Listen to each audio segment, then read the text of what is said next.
Today we're going to talk about the idea of learning the pitcher, the idea of what the guy's throwing against you. If he's a starting pitcher, you assume you're going to face him twice at least. You're going to face him in your first at bat, and you hope he's still in there in the third. You get another go at him.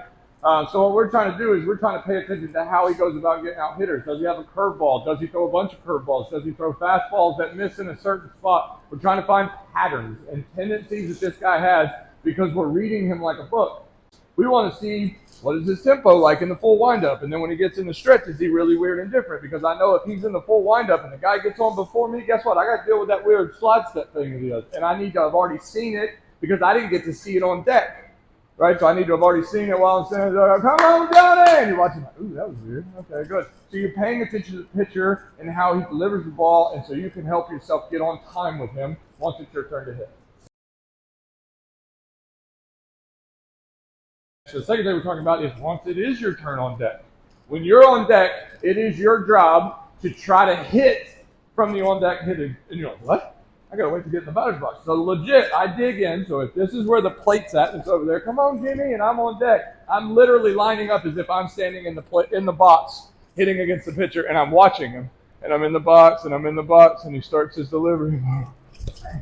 Good, and you might swing or you might take, but you're getting on time with his pitches based on his delivery speed. You're trying to use this moment to time him up.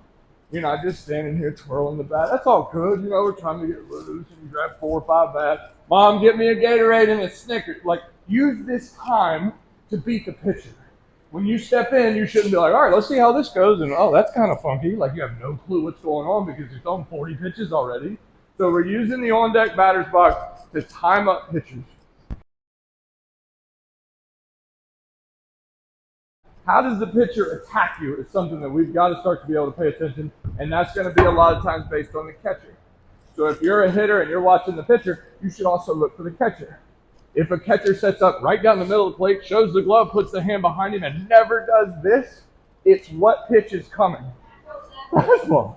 There's no curveball. There's no changeup. We're not moving location. He's like, here we go. And like, oh, time to feast today, boys. And it's all fastball the whole time. Now, obviously, you see this guy, he's moving in and out. He said, we gotta go to work, right? Guys throwing multiple pitches.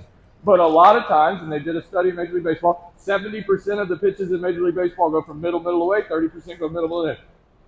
Those guys can throw the most stop. They can hit any spot they want. And they still only go in 30% of the time. What do you guys get? Like 90, 10? Nobody goes inside. Nobody purposely tries to pound you inside like they do in the big league. So most catchers do what? Fastball middle, and then they get hit. Fastball away. Fastball middle, fastball away. Fastball middle, fastball away. Nobody goes inside.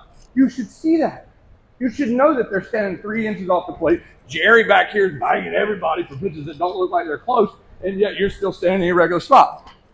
Get up to the plate. See how they're attacking hitters. Take away Jerry's terrible zone and be ready to hit the ball that way because you realize that's all they're doing. We have to start to be ready to hit the pitcher before we ever step foot in the box. By learning, watching, see how he's attacking. If he's pounding first pitch strike in there, what are we doing when we step in the box? Banging it right there. Please throw me a first pitch strike. Because you're ready to hit based on what he does. Now, he's sitting there spraying balls. And this guy's kind of funky. You might go, I'm going to take one. What's this guy doing? Have an approach and a plan based on what he's already done to other hitters. If you're a leadoff hitter, you're on your own. You're the first guy, you're the scapegoat. But if you are him, when you come into the dugout, if you get out, tell somebody something. Hey, fastball's straight. Say something neutral or positive. Don't be like, oh, curveball's gross and he's nasty. Good luck. Don't tell your guy that. Give him something, he can be like, yeah, I'm going to get him. Tell him the fastball's a little hot, but it's straight. Tell him something good, but tell him a little bit about the pitcher, if you can. Cool? All right, we're going to split into 3